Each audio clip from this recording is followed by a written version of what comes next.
जैसा कर्म वैसा जन्म। दोस्तों, ये बात तो आपने जरूर सुनी होगी और गरुड़ पुराण में भी बताया गया है कि हर जीव का पुनर्जन्म होता है। मनुष्य जैसा कर्म करता है वैसी ही योनि में वह जन्म लेता है। दोस्तों, मृत्यु एक ऐसा सत्य है जिसे कोई टाल नहीं सकता, लेकिन हम ये नहीं जान पाते हैं कि मरने के बाद हमारा अगला जन्म किस योनि में होगा। लेकिन दोस्तों, हमारे गरुड़ पुराण में जन्म मरण के बारे में विस्तृत रूप से जानकारी दिया गया है। तो आइए शुरुआत करते हैं गरुड़ पुराण की उस ज्ञान व प्रस्तुति की और जानते हैं कि मनुष्य के मरने के बाद उसका अगला जन्म किस रूप में होगा। नमस्कार दोस्तों, स्वागत है आपका हमारे इस चैनल धर्म रहस्य पर। मित्रों, गरुड़ पुराण की इस ज्ञानवर्धक प्रस्तुति में आप खो जाए उससे पहले हम आपको बता दें कि इस वीडियो को आधा अधूरा देखने की गलती बिल्कुल भी नहीं करें, क्योंकि यह गरुड़ पुराण की ज्ञानवर्धक प्रस्तुति है जो आपके जीवन से जुड़ी हुई है। दोस्तों, गरुड़ पुराण की इस रहस्यमय ज्ञान को जानने पर आपके जीवन से जुड़े समस्त लोभ, क्रोध, मोह खत्म हो जाएंगे। मित्रों, भगवान श्री कृष्ण कहते हैं कि कभी भी किसी व्यक्ति को गरुड़ पुराण की बातों को आधा अधूरा नहीं सुनना चाहिए, क्योंकि आधा अधूरा ज्ञान हमेशा विष के समान होता है। इसीलिए मित्रों, आपसे यही आग्रह है कि आप इस वीडियो को बिना स्किप किए अंत तक जरूर देखिए। साथ ही इस वीडियो को एक लाइक करके चैनल को अवश्य सब्सक्राइब कर लीजिए। दोस्तों, गरुड़ पुराण में श्री कृष्ण जी ने बताया है कि हर मनुष्य अपने जीवन में अच्छे बुरे कर्म करते हैं, क्योंकि उसे अपने कर्मों के बारे में पता नहीं होता है। जो मनुष्य अच्छे कर्म करते हैं उसे मोक्ष की प्राप्ति होती है, वही जो मनुष्य बुरे कर्म करते हैं उसे कीड़ा मकोड़ा या निम्न योनि में जन्म मिलता है। आइए दोस्तों, इसे हम एक कथा के माध्यम से जानते हैं जो गरुड़ पुराण के द्वारा मनुष्य के कर्मों के बारे में बताया गया है कि मनुष्य अपने पिछले कर्मों का फल किस रूप में भोगता है, जिसे श्री कृष्ण जी ने नारद जी को स्वयं बतलाया था। आज हम उन्हीं कथा को जानेंगे। मित्रों, एक समय की बात है, द्वारका नगरी में श्री कृष्ण अपने दिव्य आसन पर बैठे हुए थे। तब देवऋषि नारद नारायण नारायण का जाप करते हुए उनके पास पहुँचे।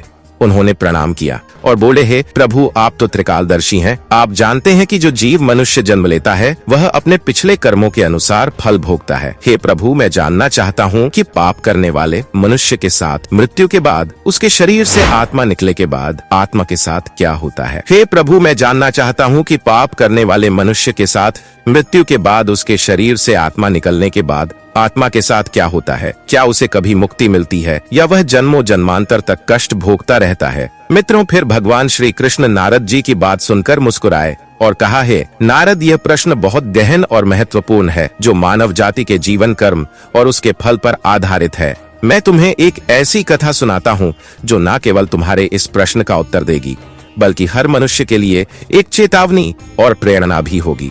तुम इस कथा को पूरे ध्यान पूर्वक आखिरी तक सुनो। फिर कृष्ण बोले, हैं नारद, ये कथा गरुड़ पुराण की कथा है और इस कथा को जो आधा अधूरा सुनता है उस पर भारी संकट आ जाती है, क्योंकि आधा अधूरा ज्ञान विष के समान होता है। फिर भगवान श्री कृष्ण नारद जी को वह कथा को सुनाते हैं। भगवान श्री कृष्ण बोले हैं, नारद, प्राचीन समय में एक गांव में एक व्यक्ति रहता था जिसका नाम दुर्योधन था। वह बहुत धनी था, लेकिन उतना ही क्रूर, स्वार्थी और अधर्मी भी था। उसका जीवन केवल भोग विलास और दूसरों को नीचा दिखाने में ही बीतता था। दुर्योधन के माता पिता वृद्ध हो चुके थे। उन्होंने अपने जीवन भर मेहनत करके उसे सुख सुविधा दी थी, लेकिन दुर्योधन ने अपने माता पिता को अपने जीवन से बेदखल कर दिया। उसने अपने माता पिता को घर के एक कोने में एक जानवर की तरह रखता था। वह उन्हें ठीक से भोजन भी नहीं देता था और न ही उनकी देखभाल करता था। एक दिन उसकी माँ ने रोते हुए कहा, बेटा, हमने तुम्हें पालने के लिए अपने जीवन के हर सुख का त्याग दिया। क्या आज हमारा यही स्थान है? दुर्योधन ने कठोर स्वर में जवाब दिया, तुम दोनों अब मेरे किसी काम के नहीं हो। मैं तुम्हारे लिए और सहन नहीं कर सकता। यह दुर्योधन का स्वभाव केवल अपने माता पिता के प्रति ही नहीं बल्कि दूसरों के प्रति भी निर्मम था। वह गरीबों का शोषण करता, निर्दोष जानवरों को मारता और झूठ छल कपट से अपना साम्राज्य बढ़ाता गया। उसे विश्वास था कि उसके धन और शक्ति के कारण कोई उसका कुछ नहीं बिगाड़ सकता है। समय बीतता गया और एक दिन दुर्योधन की मृत्यु हो गई। उसकी आत्मा यमलोक पहुंची, जहां धर्मराज उसके कर्मों का लेखा जोखा कर रहे थे। धर्मराज ने कठोर स्वर में कहा, दुर्योधन, तुम्हारे जीवन में एक भी ऐसा कर्म नहीं है जिसे पुण्य कहा जा सके। तुमने केवल अपने स्वार्थ के लिए पाप किए हैं। तुम्हें नरक की भयंकर यातनाएं सहनी होंगी। इसके बाद तुम्हें ऐसी योनियों में जन्म लेना होगा जहां केवल कष्ट ही कष्ट है। दुर्योधन को यमदूतों द्वारा नरक के विभिन्न क्षेत्रों में ले जाया गया। अग्निकुंड, जहां उसे अपने निर्दोष जानवरों की हत्या के पाप के लिए जलाया गया। फिर उसे शिला यातना दिया गया, जहां उसने माता पिता के अपमान के कारण उसे लोहे की शिला से कुचला गया।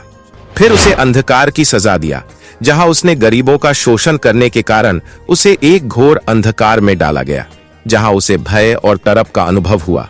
फिर भूख प्यास का दंड दिया गया, जहां उसे प्यास से तरपता रहा, लेकिन उसे केवल जहर पीने को दिया गया। फिर पुनर्जन्म का चक्र लौट आया, जहां उसे नरक की यातनाएं झेलने के बाद धर्मराज ने घोषणा की, अब तुम्हें अपने कर्मों के अनुसार पशु योनि में जन्म लेना होगा। दुर्योधन का जन्म एक गिद्ध के रूप में हुआ। उसे सड़ा गला मांस खाना पड़ा और वह हमेशा असुरक्षित और तृष्णा से भरा रहा। लेकिन उसका कष्ट यही समाप्त नहीं हुआ। उसने अगले कई जन्मों तक कीट, सांप और अन्य निम्न योनियों में जन्म लिया। फिर कई योनियों में भटकने के बाद दुर्योधन की आत्मा ने प्रायश्चित करने का निश्चय किया। अगले जन्म में उसने एक गरीब किसान के घर जन्म लिया। उसने अपने जीवन को धर्म और परोपकार के मार्ग पर समर्पित कर दिया। वह अपने माता पिता की सेवा करता था, दूसरों की सहायता करता और भगवान का ध्यान करता। फिर एक दिन भगवान कृष्ण ने के सपने में आकर कहा, तुमने अब सच्चे मन से प्रायश्चित किया है, तुम्हारे पुण्य कर्मों ने तुम्हारे पापों को धो दिया है। अब तुम्हें मानव जन्म में मुक्ति का अवसर मिलेगा। सेवा, सत्य और धर्म का पालन करते रहो। मित्रों, फिर कथा समाप्त कर श्री कृष्ण ने नारद से कहा, हे नारद, यह संसार कर्मों का दर्पण है। जो जैसा करेगा वैसा फल भोगेगा।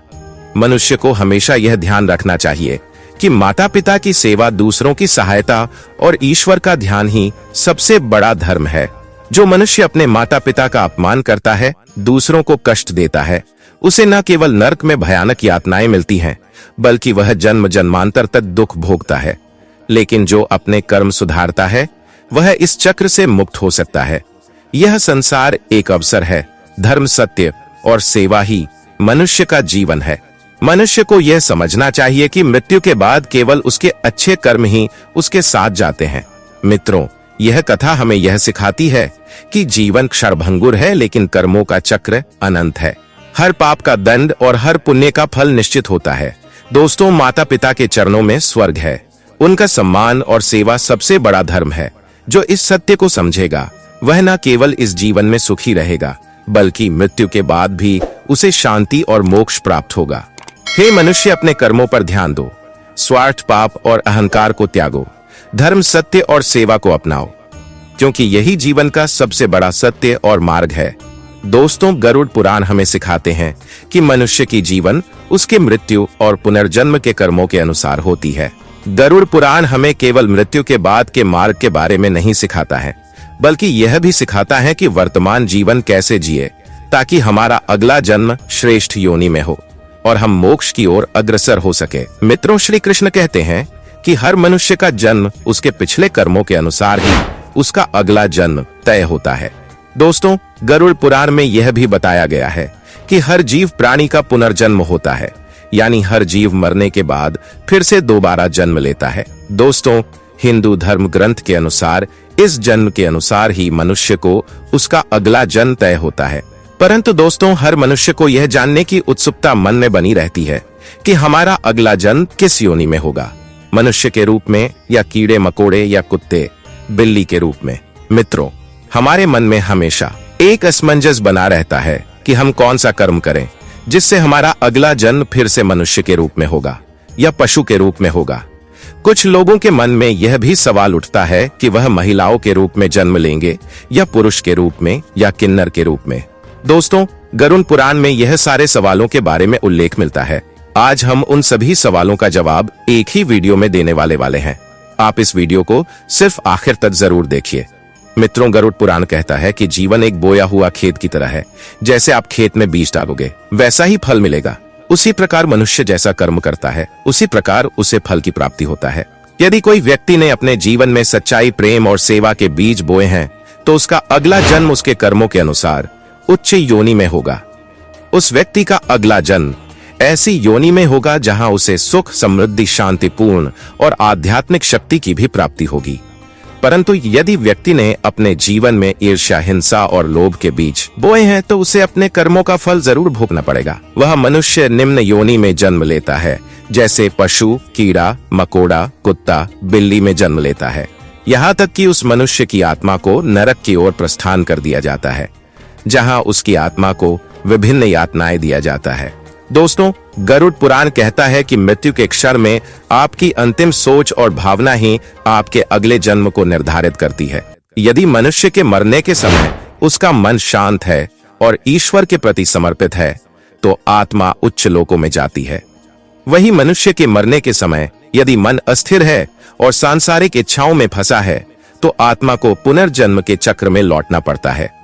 गरुड़ पुराण हमें यह भी बताया गया है कि आत्मा का पुनर्जन्म का उद्देश्य आत्मा को शुद्ध करना होता है।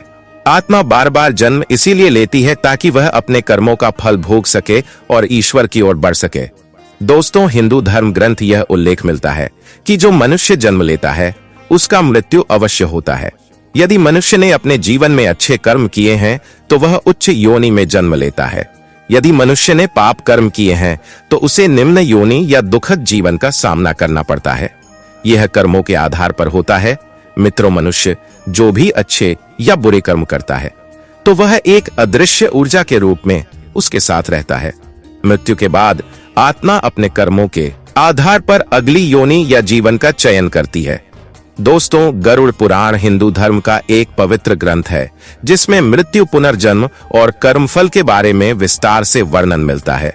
यह ग्रंथ विशेष रूप से मृत्यु के बाद आत्मा की यात्रा, पाप और पुण्य, मनुष्य के पुनर्जन्म, अपने अच्छे और बुरे कर्मों के अनुसार अलग अलग योनियों में जन्म लेता है। दोस्तों, गरुड़ पुराण के अनुसार मृत्यु के बाद आत्मा यमलोक जाती है, जहां उसके कर्मों का लेखा जोखा किया जाता है। कर्मों के आधार पर आत्मा को स्वर्ग, नरक या पुनर्जन्म का रास्ता दिखाया जाता है। यदि आत्मा ने पाप अधिक किया हो तो आत्मा नरक की यातना भोगती है और फिर निम्न योनियों में जन्म लेती है। यदि आत्मा ने पुण्य कर्म किया हो तो आत्मा स्वर्ग में सुख भोगती है और फिर पुनः मानव योनि में जन्म लेती है। दोस्तों, गरुड़ पुराण के अनुसार श्री कृष्ण ने बताया है कि मनुष्य को यह 5 पाप भूलकर भी नहीं करना चाहिए है, जिन्हें अगर मनुष्य गलती से भी करते हैं तो उसका अलदा जन्म निम्न योनि में होता है, जैसे कीड़ा मकोड़ा, बिल्ली के रूप में जन्म लेता है।